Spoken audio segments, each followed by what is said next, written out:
What is the ultimate power in your world? So, I know a lot of younger kids like to read superheroes and comics, but I'm sure all of you have read and saw superheroes and goed. Nee, julle het al.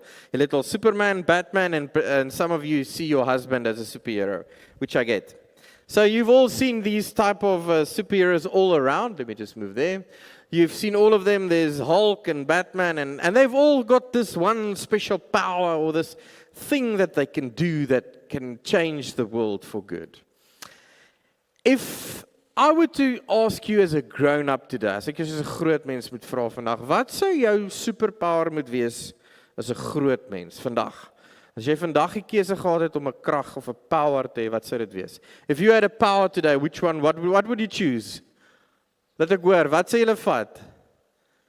Making money. wat sal 'n superpower wees? Huh? Die wat? Electricity. Ja, electricity. Ja. Just to stay alive. But you would definitely have, I think you would like superpowers today, like you would like to have something extra just to help you with this life and to understand this life better. So superpowers don't always come in handy, and I've got a video clip to show it to you.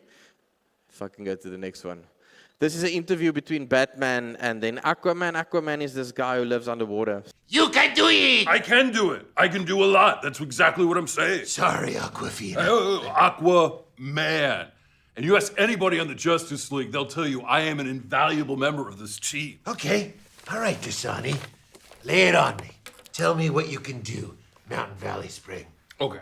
I can communicate with every living creature living in our vast oceans. Okay. Talks to fish. Got it. Also, I'm going to stop you right there, because I know your powers. It's talks to fish. The rest of the page is blank. For office use only. I have sonar. Yeah, for talking to fish. I have super hearing. So you can listen to fish? I can breathe underwater. Because that's where the fish you talk to are? Night vision. So you can find the fish if you ever want a nighttime chinwag. I can do a lot more than just talk to fish, okay? I can transport the entire Justice League by manipulating the waves of the ocean. Oh, wow. You know what else can transport people on the ocean? A boat. Are you faster than a boat? Yeah, I'm faster than a boat, like a slow boat. Way faster than a slow boat. What about a normal to fast boat, like a medium salsa boat? About the same. We'll stick to boats. You know what? I don't have to listen to this when I wield the mighty trident of Neptune. So? That's your trident? Yeah. Trident? How many dents you see on that trident? There's no dents at all, man. It's clean. How many pokies? Bunch. So superpowers don't always work. And when you've got superpowers, it doesn't always show, and it's not always useful. So there's superpowers that you can wish for, that you can have, but at the end it might cost you more than you will gain from it. So I want to go through the week of before Jesus' crucifixion, because the Bible doesn't really give us that week in detail what happens. So ek gaan net so 'n bietjie deur die week gaan van Jesus, van die Sondag tot die Woensdag, Donderdag aand. Die Vrydag is hy gekruisig. The Friday was crucified.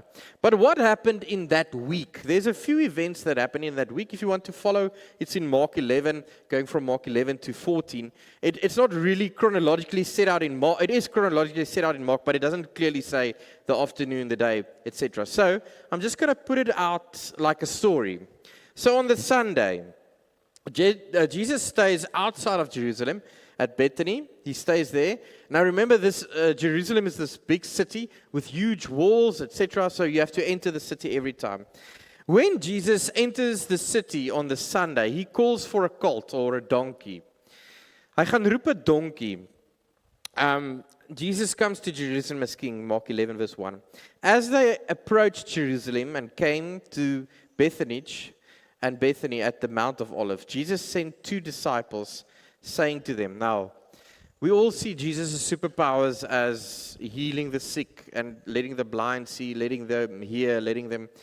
But what happens here? He says to two disciples, go to the village ahead of you, and just as you enter it, you will find a colt tied there, which no one has ever ridden. Untie it and bring it here. If anyone asks you, why are you doing this? Say, the Lord needs it, and it will send it back there shortly. Amazing. He knows that there is a colt in the city tied to a tree that's never been ridden. Soos, hoe het hy dit geweet? Hy kon iets sien. Hy het iets geweet wat normale mense nie weet nie. That's the Sunday. The Sunday, he already knows. He's already seeing into the future. Then you get the Monday. So on the Monday, what happens interestingly is... So, sy vrou. Maak asseblief jou vrou stil, Gary.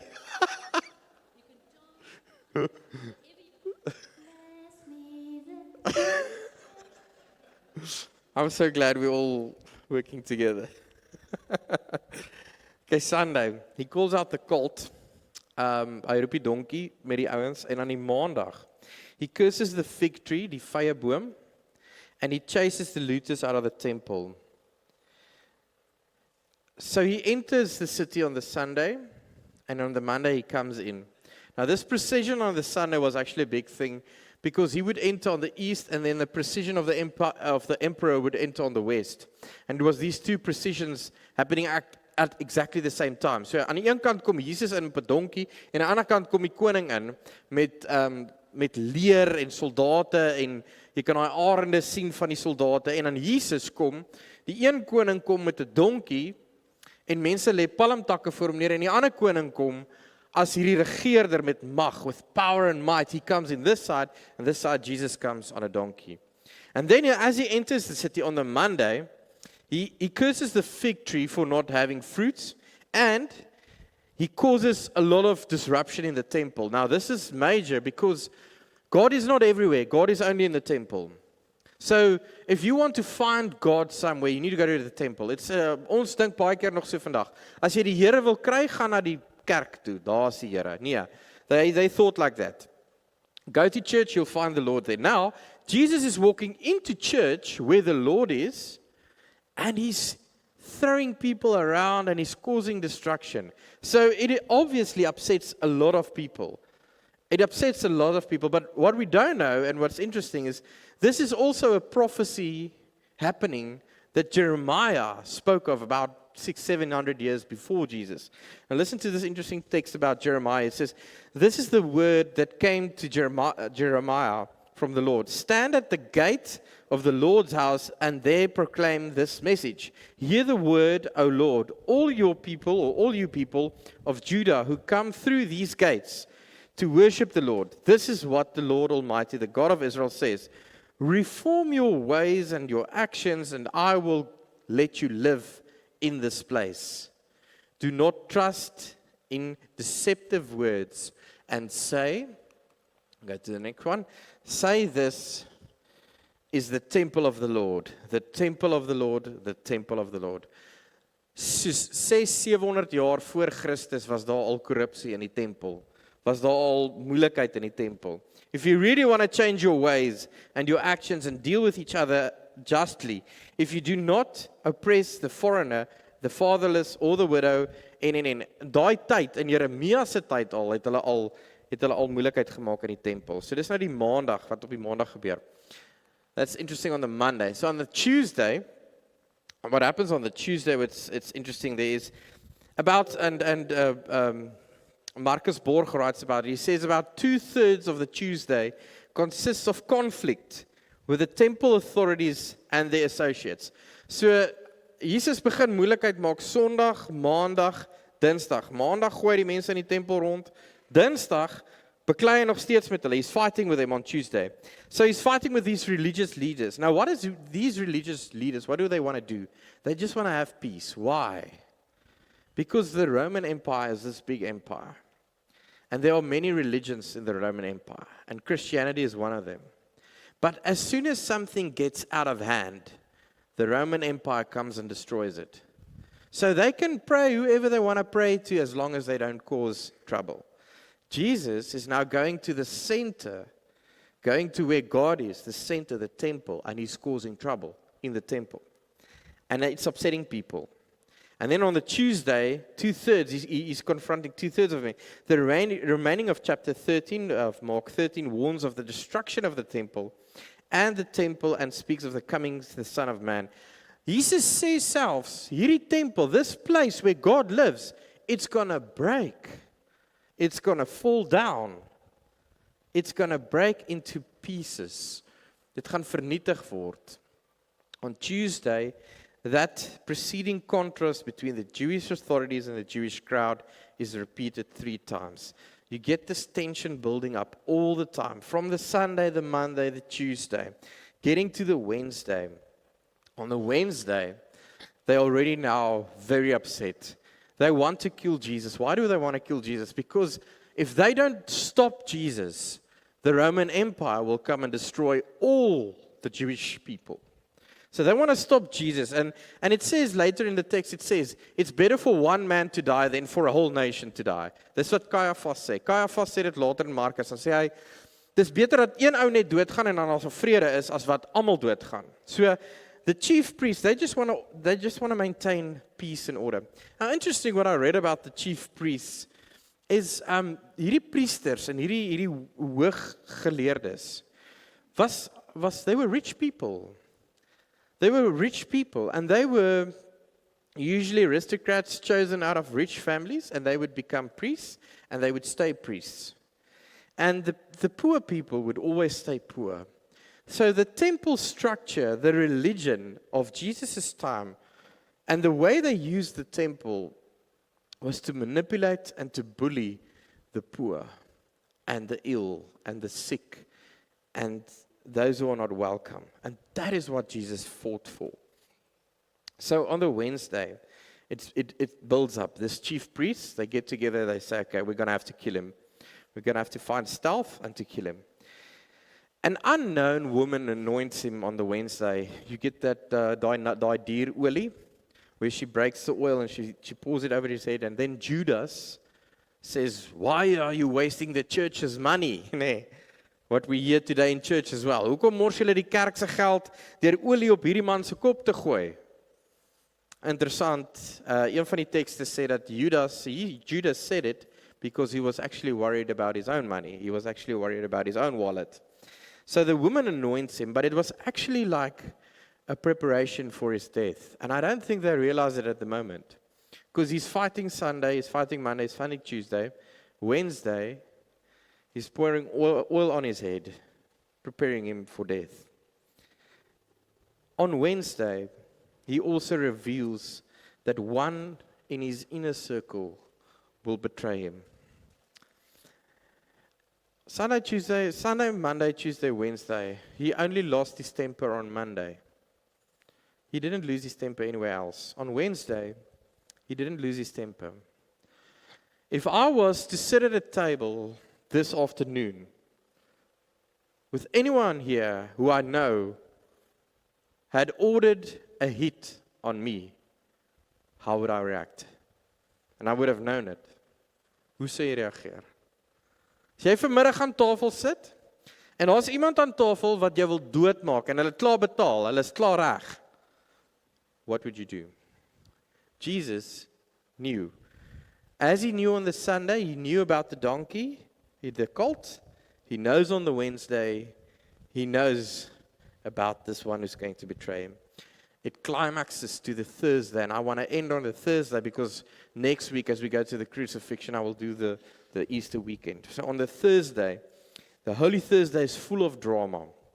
In the evening, Jesus eats a final meal with his followers and prays for deliverance in Gethsemane. So dis daai deel waar hy gaan bid het.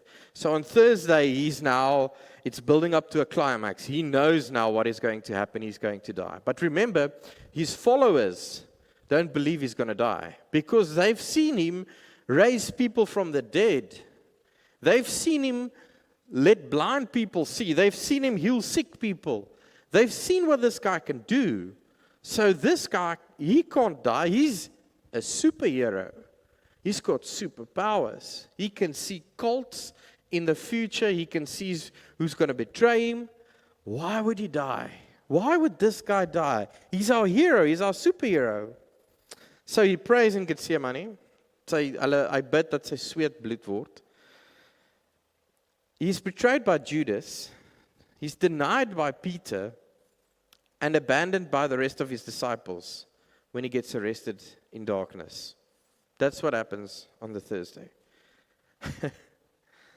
Hierdie Jesus loop, sy beste vriende, the people he ate and slept and he's closer than his family, those people fled. Marcus sê dat Marcus het kaal weggehardloop. Mark ran away. Judas betrayed him. Peter denied him. They abandoned him. So he knows he's going to die. He knows he can't trust man. For man has forsaken him. Man has left him. So he's arrested in the darkness, and they are interrogated and condemned to death by the high priests and the council, the local collaborators with imperial authority. All of this happens before daybreak on the Friday. The Friday begins at dawn when Jesus is transferred from the custody of the temple to the authorities of the governor. That's what Marcus Borg writes. Kan julle imagine hoe alleen is hy? God het vir hom gesê, jy gaan hier ingaan en jy gaan doodgaan. And those people coming with you and going with you, they're going to stab you in the back. They're going to betray you. They're going to run away. They're going to deny you. Will you still give your life to them? Will you still offer your life to them? So interesting, on that Thursday, he also sends out 2 people to find a house where they can have the Last Supper. Now, what Borg says is, he says that he sent out 2 people to that house because Judas shouldn't know where he's going to have the Last Supper, because if he knew, they would have arrested him on the Thursday evening, that Thursday night. So ek het sommer die Afrikaanse vertaling hier gevat van Markus 14, waar hy sê, Judas Iskariot, wat een van die 12 was, het sy hulp vir die priestershoofde aangebied, nee? Dis kerkmense, church people, believers. His one disciple goes to the church where the temple is, where God is. Well, I'm saying God because it's a Jewish setup with the temple. God is only in the temple. And Judas agrees to betray him. Toe hulle dit hoor, was hulle bly en hulle het beloof om daarvoor te betaal. Hy het toe na 'n plan versoek om by die geskikte geleentheid hulle te verraai. Die Paasmaaltyd word voorberei, dis die volgende een. Op die eerste dag van die fees van die ongesuurde brood, dis nou daai donderdag, that Thursday. On that Thursday, waar die paaslammers geslag word, waar wil u hê moet ons gaan regmaak vir die Paasmaaltyd, sê hy daar. En dan sê hy, vers 13, hy sê, hy stuur toe 2 van sy disippels en sê vir hulle, gaan na die stad toe. Gaan na die stad toe, en dan gaan ek vir hulle presies sê waar, hy gaan vir hulle presies sê waar gaan julle daai ou kry. Waar gaan julle daai een kry? Thank you for singing, Sue. Appreciate it.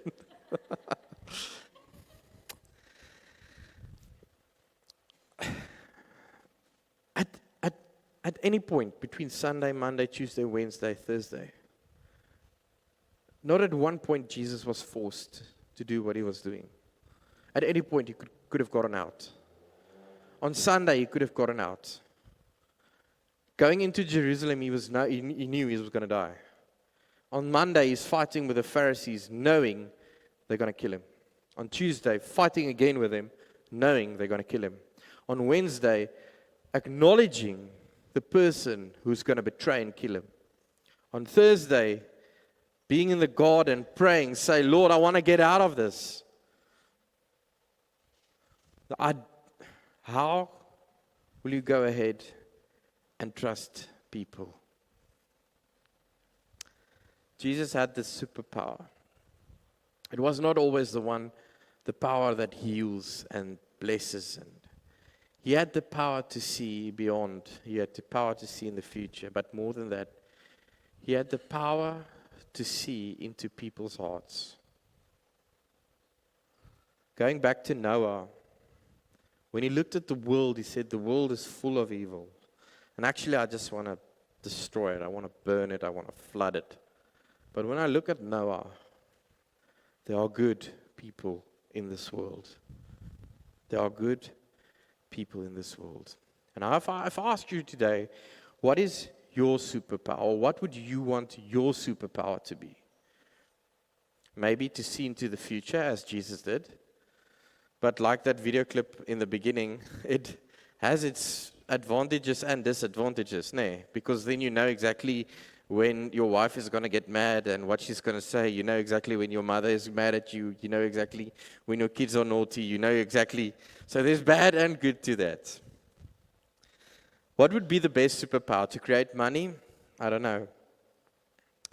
Money has no loyalty. Money will always leave you.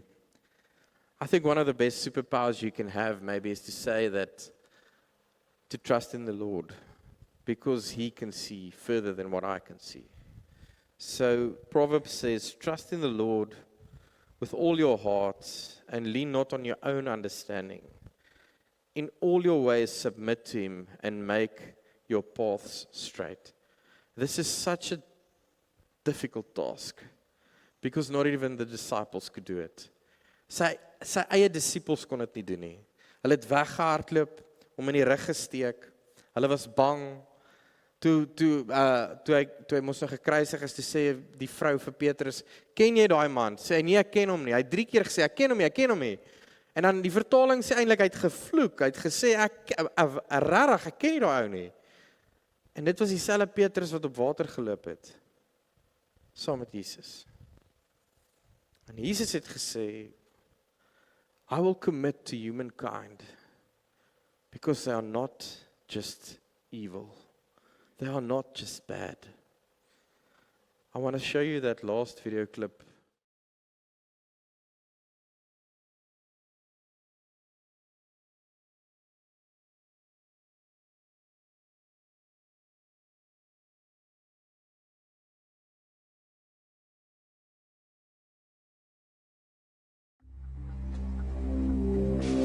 On November 5th, 2003, all doubt of Ridgway's guilt was erased. He pleaded guilty to the murders of 48 women. He'd made a deal to cooperate with the prosecution to provide more information on his victims and the whereabouts of their remains. In doing so, he avoided a trial and possible death penalty. Mr. Ridgway, how do you plead to the charge of aggravated murder in the first degree as charged in count 1 for the death of Wendy Lee Caulfield? Guilty. How do you plead to the charge of aggravated murder in the first degree as charged in count 2? Guilty. Guilty. Guilty.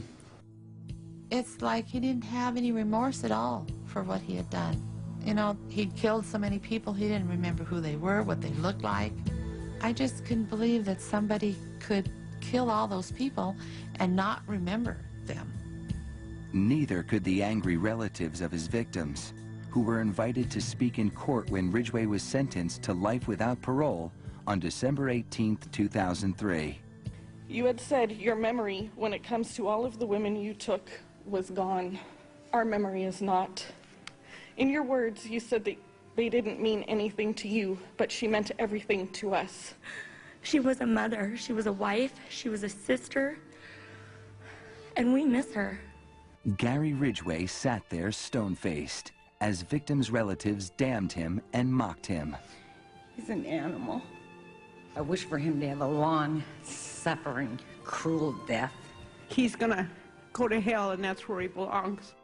But then the emotionless facade finally cracked when the father of one of his victims appeared to surprise him with a dose of human kindness. Mr. Ridgway, there are people here that hate you. I'm not one of them. You've made it difficult to live up to what I believe, and it is what God says to do, and that's to forgive. You are forgiven, sir.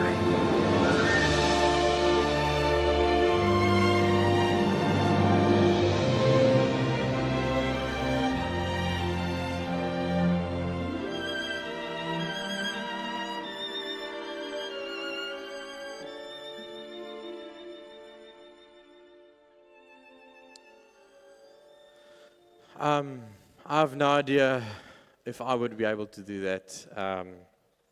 So I'm watching this documentary on Netflix. You can probably watch it as well. I think it's Turning Point, or it's about the atom, dis oor die atoombom.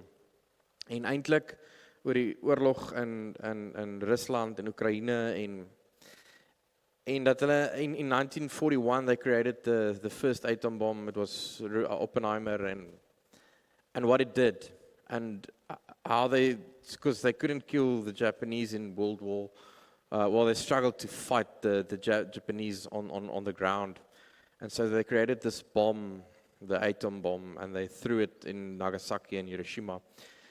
And the stories say that the rivers were so flooded with bodies that the water couldn't flow.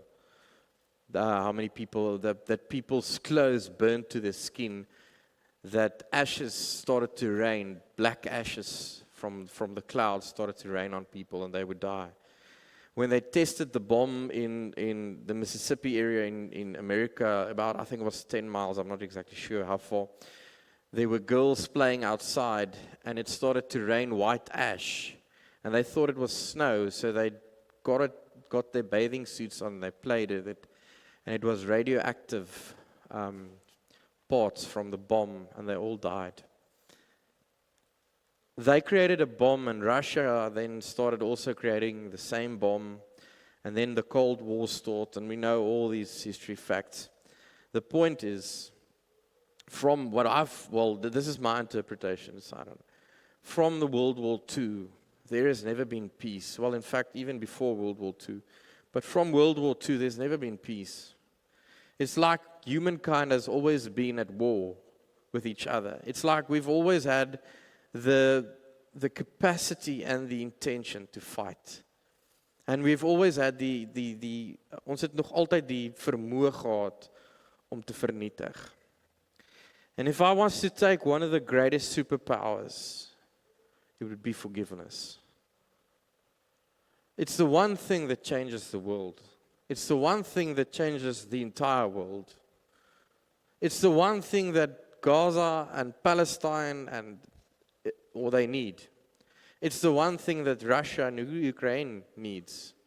We had Shana Fasach here this week. She's a missionary in Ukraine working with those people. You know, the Ukraine people, they have to leave their fathers, or all the men have to stay behind to fight. And the women and children fled to Germany and they fled to Russia. Why do we keep on fighting and hating? Even in South Africa, why do we keep on fighting and hating when we see the news and we see everything? I think the biggest superpower is not something we're going to get. It's something we already have. And it's something that we need to apply. We need to apply it in our marriages. We need to apply it in our families. We need to apply it at work. We need to apply it to each and every one in this country who deserves it, and those who even don't deserve it. Amen.